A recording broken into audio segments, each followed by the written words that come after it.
الحمد لله نحمده ونستعينه ونستغفره ونعوذ بالله من شرور أنفسنا ومن سيئات أعمالنا ونشهد أن لا إله إلا الله وحده لا شريك له ولا نظير له ولا فريق له أما بعد فأعوذ بالله من الشيطان الرجيم بسم الله الرحمن الرحيم الف لام میم ذلك الكتاب لا ريب فيه هدى للمتقين وقال النبي صلى الله عليه وسلم خيركم من تعلم القرآن وعلمه أو كما قال النبي صلى الله عليه وسلم صدق الله العلي العظيم وصدق رسوله النبي الكريم ونحن على ذلك من الشاهدين والشاكرين والحمد لله رب العالمين۔ میرے انتہائی واجب الاحترام برادران مکرم حضرت مولانا افتخار صاحب دامت برکاتہم العالیہ اور ان کے رفیق سفر عزیزم محترم جناب قاری ریاض صاحب سلمہ اللہ تعالی و دیگر مہمان گرامی، السلام علیکم ورحمۃ اللہ وبرکاتہ۔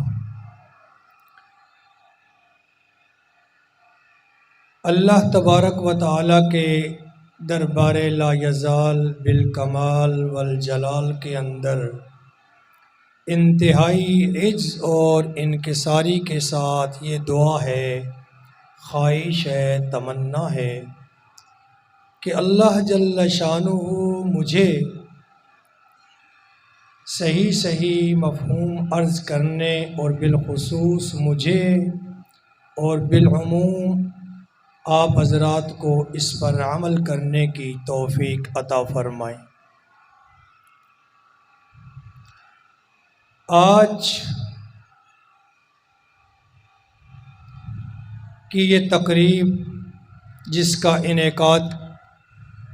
جامعہ مسجد فاطمۃ الزہرا میں کیا گیا ہے، سالانہ عظمت قرآن کانفرنس و تقریب انعامات کا انعقاد ہے۔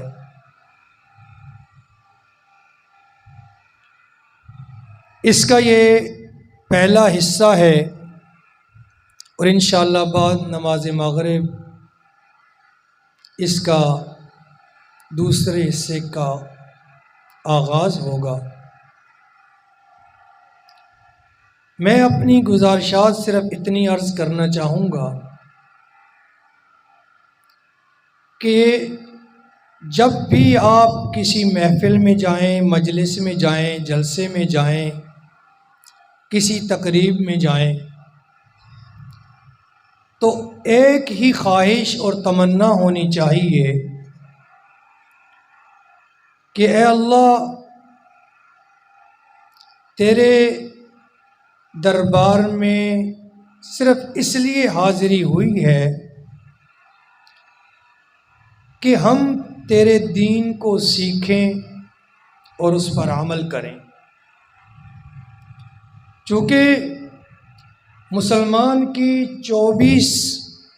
گھنٹے کی جو زندگی ہے وہ عبادت ہے۔ اللہ تبارک و تعالیٰ فرماتے ہیں وَمَا خَلَقْتُ الْجِنَّ وَالْإِنسَ إِلَّا لِيَعْبُدُونَ، کہ میں نے جنوں کو اور انسانوں کو اپنے عبادت کے لیے پیدا کیا ہے۔ اور عبادت کا ایک وسیع مفہوم ہے، نماز بھی عبادت ہے، روزہ بھی عبادت ہے، حج بھی عبادت ہے، زکوٰۃ بھی عبادت ہے۔ لیکن اگر ہماری اور آپ کی نیت درست ہو جائے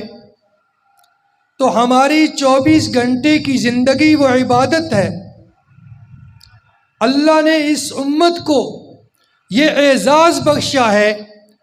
کہ اگر اس امت کی نیت درست ہو جائے تو اس کا کھانا بھی عبادت بنتا ہے، اس کا پینا بھی عبادت بنتا ہے، اس کا سونا بھی عبادت بنتا ہے، اس کی ملازمت بھی عبادت بنتی ہے، اس کی تعزیت بھی عبادت ہے،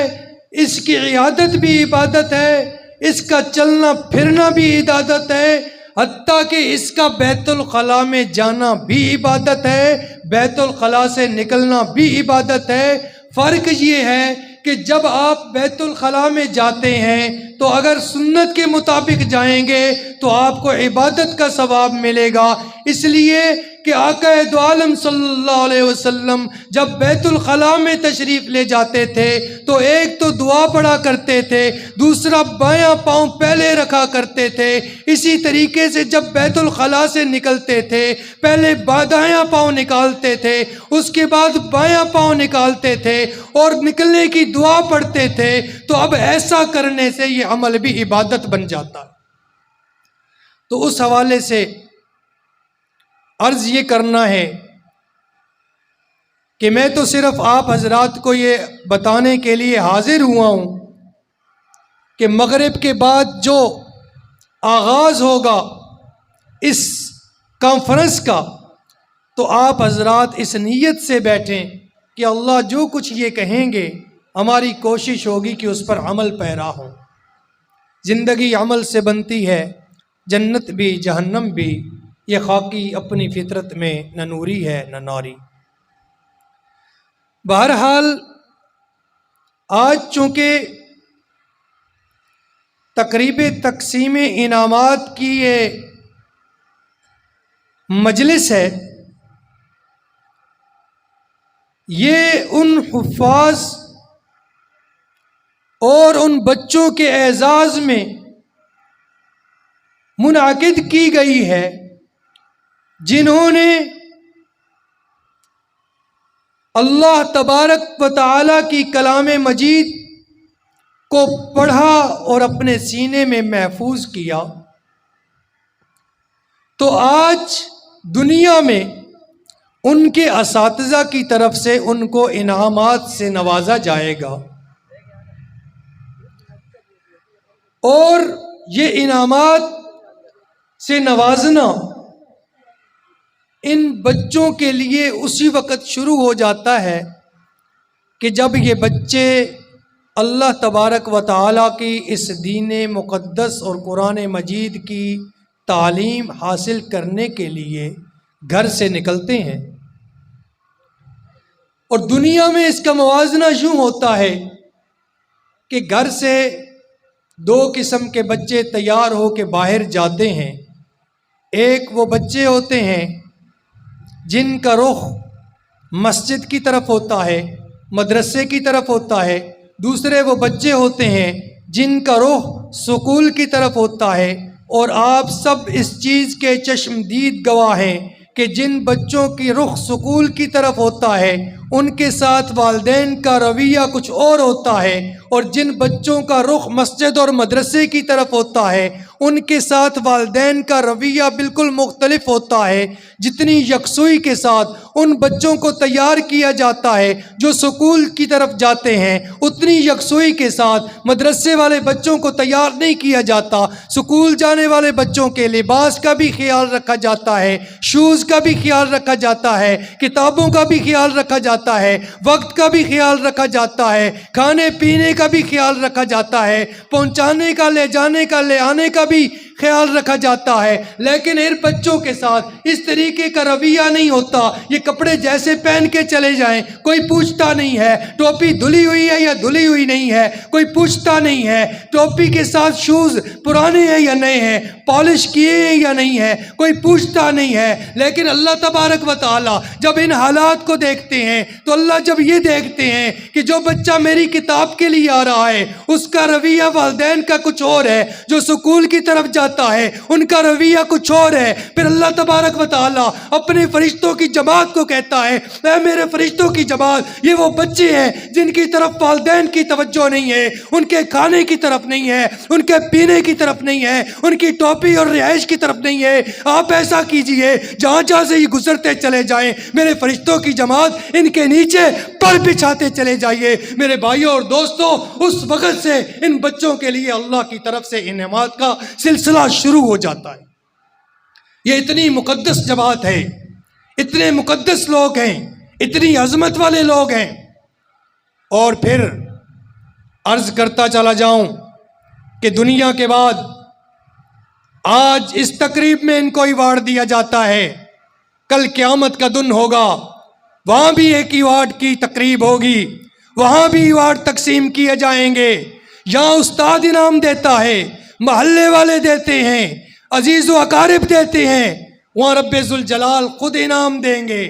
اور صحیح سند کے ساتھ مختصر عرض کروں گا، وقت بہت کم ہے۔ وہاں سب سے پہلا ایوارڈ جو ملے گا وہ بچوں کے والدین کو ملے گا۔ کس کو ملے گا؟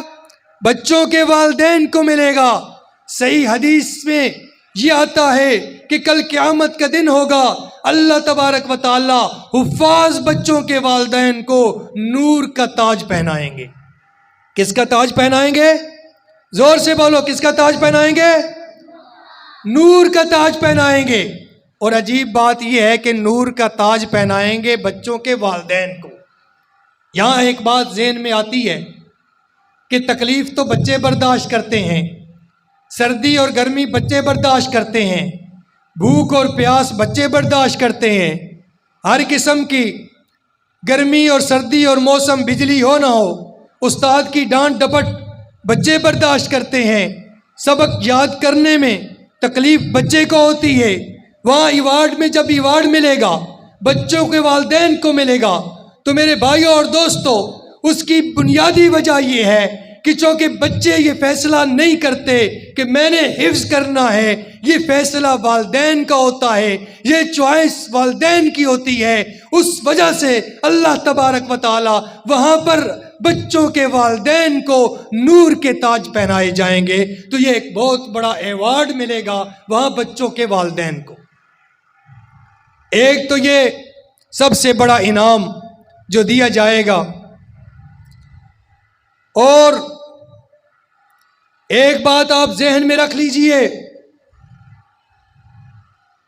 کہ یہ اللہ کی طرف سے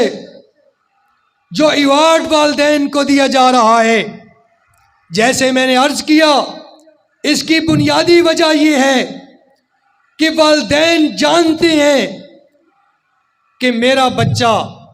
اگر سکول میں جائے گا، کالج میں جائے گا، یونیورسٹی میں جائے گا، انجینئر بنے گا، ڈاکٹر بنے گا، پھر جب اپنی عملی زندگی میں قدم رکھے گا، درہم آئیں گے، دنانیر آئیں گے، ریال آئیں گے، پاؤنڈز آئیں گے، ڈالر آئیں گے، ان سب کو دیکھتے ہوئے، اس لیے کہ آپ نے دیکھا ہوگا کہ اسکول جانے والے بچوں کی تعداد بہت زیادہ ہے، مدارس میں آنے والے بچوں کی تعداد اس کے مقابلے میں کافی کم ہے، تو یہ فیصلہ چونکہ والدین کرتے ہیں، اس لیے اللہ تبارک و تعالی ان کو اتنا بڑا انعام دیں گے۔ تو اس میں ایک بات یہ بھی چھپی ہوئی ہے کہ اگر اللہ نور کا تاج پہنا دیں گے تو یہ بات اس سے یہ نکلتی ہے کہ وہ جہنم میں نہیں جائیں گے۔ یہ نہیں ہو سکتا کہ اللہ نور کا تاج بھی پہنا دے اور پھر جہنم کا فیصلہ بھی کر دے۔ اس کا مطلب ہے کہ اللہ ان کو جنت میں لے جائیں گے۔ ایک بات تو یہ ہو گئی۔ دوسری یہاں ایک نقطہ عرض کر دوں کہ اگر کسی والد نے انتہائی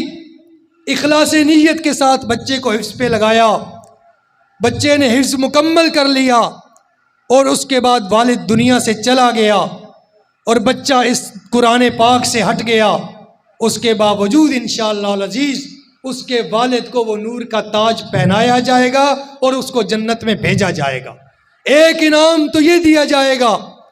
اور دوسرا انعام ایک اور ملے گا۔ بچے کو یہ کہا جائے گا کہ آپ اپنی مرضی کے 10 افراد کا انتخاب کیجئے جن پر جہنم واجب ہو جائے گی، ہو چکی ہوگی، کہ آپ ان کو جنت میں لے جائیں۔ اللہ تبارک و تعالیٰ اس سفارش پہ ان کو بغیر حساب و کتاب کے جنت میں لے جائیں گے۔ وہ انتخاب بچے نے کرنا ہے۔ لیکن یہاں پر ایک نقطہ اور عرض کر دوں، ہو سکتا ہے اس سے پہلے آپ نے سنا ہو تو تکرار ہو جائے گا، نہیں سنا تو یہ عرض کر دوں کہ شارحین نے، محدثین نے جب یہ بات بیان کی تو وہاں ایک باریک نقطہ یہ بھی بیان کیا کہ وہ جو 10 افراد ہوں گے جن کو بچہ جنت میں لے جائے گا، اس میں وہ افراد شامل نہیں ہوں گے کہ جب یہ بچہ قرآن کے لیے والد بھیج رہے تھے تو اس نے کوئی طنز کی تھی کہ مسجد میں کیوں بھیج رہے ہو، مدرسے میں کیوں بھیج رہے ہو، اس سے بہتر تھا حالات ایسے چل رہے ہیں سکول میں بھیجتے، ڈاکٹر بناتے، انجینئر بناتے۔ اگر کسی نے دنیا میں ایسی بات کی ہوگی یا طنز کیا ہوگا یا اس کو تکلیف پہنچائی ہوگی تو اللہ اس بچے کی سفارش اس کے حق میں قبول نہیں کریں گے۔ اس لیے میرے بھائیوں اور دوستو، یہ اہم نکتے کی بات ہے، خیال کیا کیجئے جب کوئی بچہ قرآن کی تعلیم کے لیے جائے، جب کوئی بچہ مدرسے کے لیے جائے تو اپنی زبانوں کو سی لیا کریں، اس لیے کہ قرآن اتنی عظمت والی کتاب ہے، اتنی شان والی کتاب ہے، اتنی رفت والی کتاب ہے کہ جس طریقے سے بچہ سکول جاتا ہے وہ کچھ کھاتا ہے، کچھ پیتا ہے، کچھ کماتا ہے، لیکن جو رب کا کلام پڑھتا ہے اللہ اس کو بے آسرا نہیں چھوڑتے، اللہ اس کی روزی کا بندوبست بھی کرتے ہیں، اس کے رزق کا بندوبست بھی کرتے ہیں، اس کی عزت کا بندوبست بھی کرتے ہیں، اس کے وقار کا بندوبست بھی کرتے ہیں۔ اس لیے کوشش کریں کہ آپ کی زبان سے کبھی یہ جملہ نہ نکلے کہ یہ بچہ مدرسے کیوں جا رہا ہے، مسجد کیوں جا رہا ہے، قرآن پہ اپنا وقت کیوں لگا رہا ہے۔ اگر 4 سال میں بھی بچہ حفظ کرتا ہے تب بھی اس کا مقام بہت اعلیٰ ہے۔ تو میرے بھائی اور دوستو، ایک اور عرض کروں کہ یہ جو حفاظ ہوتے ہیں یہ اتنی عظیم الشان لوگ ہیں، اتنے عظیم الشان ان کا مقام ہے کہ اللہ تبارک جس طریقے سے کہ دنیا میں آپ دیکھتے ہیں کہ جب آپ کسی اہم چیز کو سیو کرنا چاہیں ہارڈ ڈسک میں، کمپیوٹر میں، تو اس کے 2 طریقے ہوتے ہیں، ایک ہارڈ کاپی ہوتی ہے، ایک سافٹ کاپی ہوتی ہے۔ اللہ تبارک و تعالی نے بھی اپنے کلام مجید کو اس دنیا میں محفوظ کرنے کے 2 طریقے بنائے ہیں۔ ہارڈ ڈسک کی بات تو آج چلتی ہے، یہ جدید ڈیجیٹل سلسلہ تو آج سامنے آتا ہے کہ آپ کی سافٹ کاپی کمپیوٹر میں، ہارڈ ڈسک میں محفوظ ہو جاتی ہے۔ اللہ نے کئی 100 سال پہلے اپنی کتاب مقدس کو محفوظ کرنے کے لیے یہی طریقہ اپنایا ہے۔ ایک تو کلام مجید میں لکھ دیا جو اس قرآن پاک کی ہارڈ کاپی ہے، دوسرا ان چھوٹے چھوٹے بچوں کے سینے ہیں جو اس قرآن کو محفوظ کرنے کے لیے اللہ کی طرف سے سافٹ کاپی ہے جو سینوں میں قرآن محفوظ ہے۔ اگر پوری دنیا کے قرآن اللہ نہ کرے نقل کفر نہ باشد، کبھی کوئی ایسا معاملہ ہو جائے جیسے 12 مرتبہ کوشش ہو چکی ہے کہ اس کو اللہ نہ کرے کہ قرآن مقدس کو کہیں غائب کر دیا جائے یا اس میں تبدیلی کر دی جائے، تو اللہ نے یہ جو سافٹ کاپی میں ان کے سینوں میں رکھا ہے دنیا کی کوئی طاقت اس کو نہیں مٹا سکتی۔ تو میرے بھائیوں اور دوستو، عرض یہ کر رہا تھا کہ یہ قرآن مجید اتنی مقدس کتاب ہے، اتنی اعلیٰ کتاب ہے، اتنی عرفہ کتاب ہے۔ تو میں نے جیسے شروع میں عرض کیا، اللہ فرماتے ہیں ذالک الکتاب لا ریب فیہ ھدی للمتقین۔ تو میرے بھائیوں اور دوستو، یہ کتاب پڑھنے کے لیے تو آئی ہے، یاد کرنے کے لیے تو آئی ہے، لیکن یہ عمل کرنے کے لیے آئی ہے۔ یہ ایک ضابطہ حیات ہے کہ ہماری زندگی قرآن کے مطابق ہو جائے، ہمارا اٹھنا بیٹھنا قرآن کے مطابق ہو جائے، ہماری ملازمت و تجارت قرآن کے مطابق ہو جائے، ہمارا کھانا پینا قرآن کے مطابق ہو جائے، ہمارا سونا اور جاگنا قرآن کے مطابق ہو جائے۔ جیسے اللہ فرماتے ہیں، حضرت ابراہیم علیہ السلام نے فرمایا، ان صلاتی و نسکی و محیایا و مماتی للہ رب العالمین، فرماتے ہیں میری نماز بھی اللہ کے لیے، میری قربانی بھی اللہ کے لیے، میری زندگی بھی اللہ کے لیے، میرا مرنا بھی اللہ کے لیے۔ میرے بھائیوں اور دوستوں، یہ مسلمان کی جو زندگی ہے یہ صرف اللہ کے لیے ہونی چاہیے۔ ان نماز ساری اللہ کے لیے ہے، اس میں نوافل بھی ہیں وہ اللہ کے لیے، اس میں سنت بھی ہیں وہ اللہ کے لیے، اس میں مستحب بھی ہیں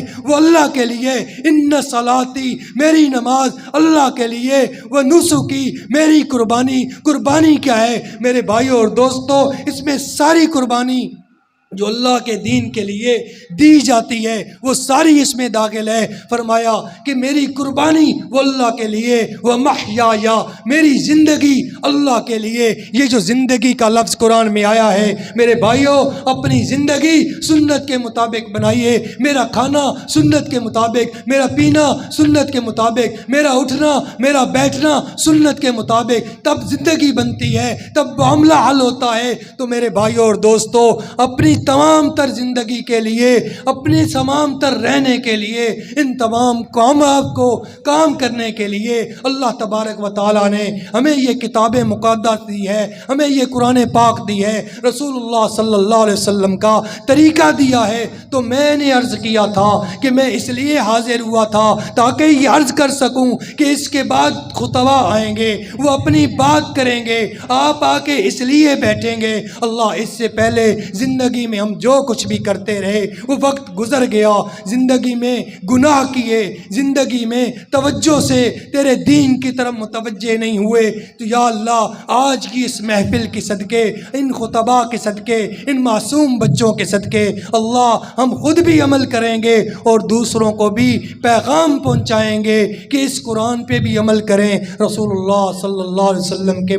طریقے کے مطابق خود بھی زندگی گزاریں گے، دوسروں کو بھی زندگی گزارنے کی ترغیب دیں گے۔ دعا کریں کہ اللہ تبارک و تعالی عمل کرنے کی توفیق عطا فرمائیں۔ وآخر دعوانا الحمدللہ رب العالمین۔